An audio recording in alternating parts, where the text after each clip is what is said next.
I share something with you and then we go. When I was 12 to 13 years old, do I have your attention, everybody? We were living at Samari Street in this area.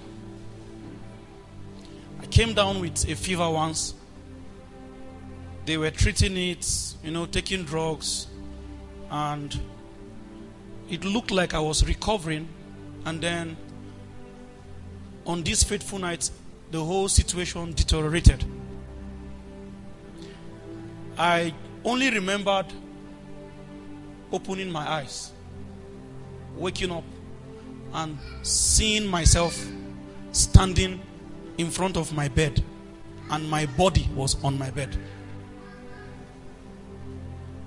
Before I could understand what was happening, a force, there was no contact, it was like a force. It pulled me by my waist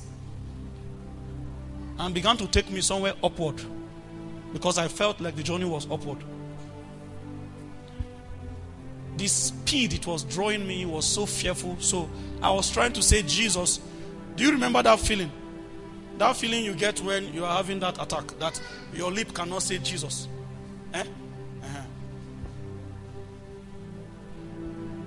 I found out that you will not be able to call him.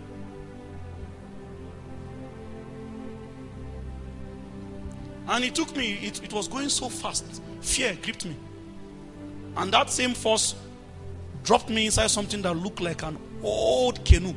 Please, I'm begging somebody. Take the things I'm sharing with you serious. This is the truth of my life.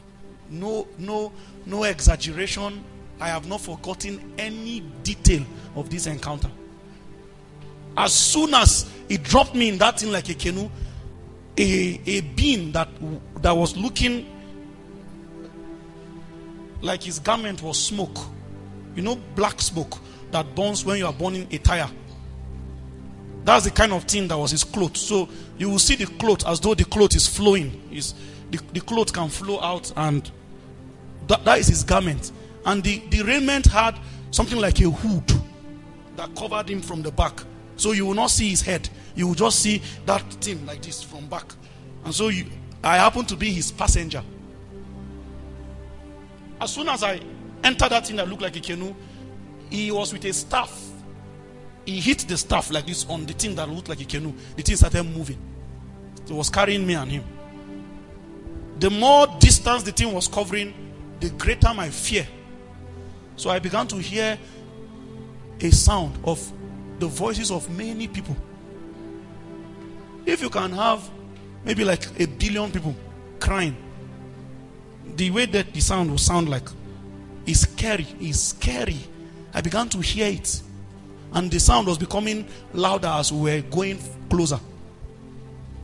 So I began to cry. I couldn't say Jesus. My mouth could not pronounce it. So I remember just trying to mutter it in my heart. Have mercy upon me. Remember, I told you there was something that held me and drew me and put me inside that thing that looks like a passenger.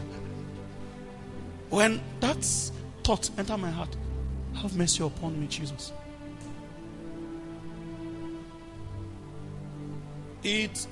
I cannot describe what I want to say now, but the only thing I can say is that it was a very sharp object. It just came and passed between me and the thing that was leading the way. It just passed like this. As it passed, it was as though it caught something that was holding me bound to that canoe-like structure. Immediately I began to fall. So I cannot explain what I want to tell you now. I knew I was falling, and I was feeling like I was soon hit the ground. And I fell until I saw myself in the room, until I hit the body, this same physical body I didn't know how I left, and I woke up. I was 12 or 13 years. There is nobody you can tell, nobody you can explain it to. I just stayed quiet that night.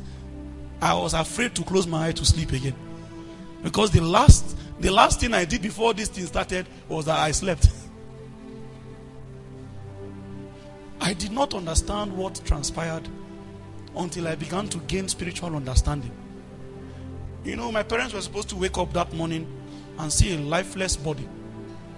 A lifeless body. The way you have heard of many people that slept and did not wake up.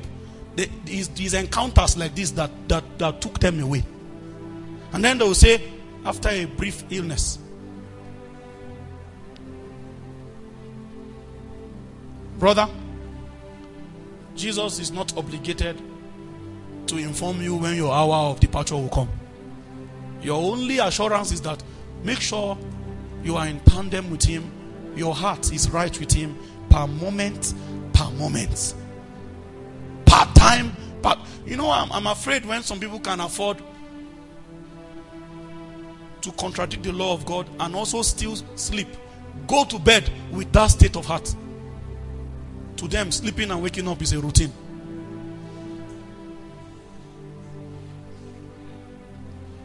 Can we bow our heads wherever you are?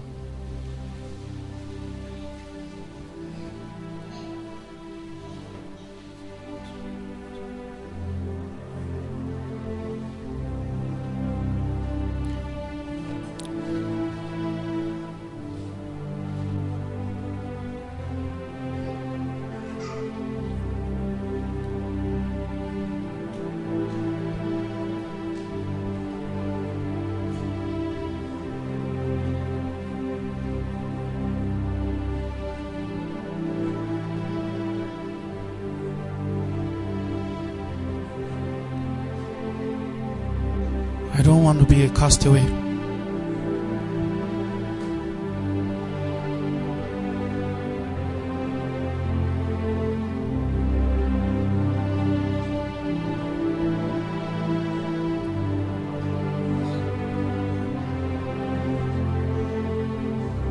When you appear in eternity without Jesus, the whole world will know who you are. They know that you are a liar. All your sermon, all your message is a lie. Everything you hid, everything you pretended about, everybody will know you.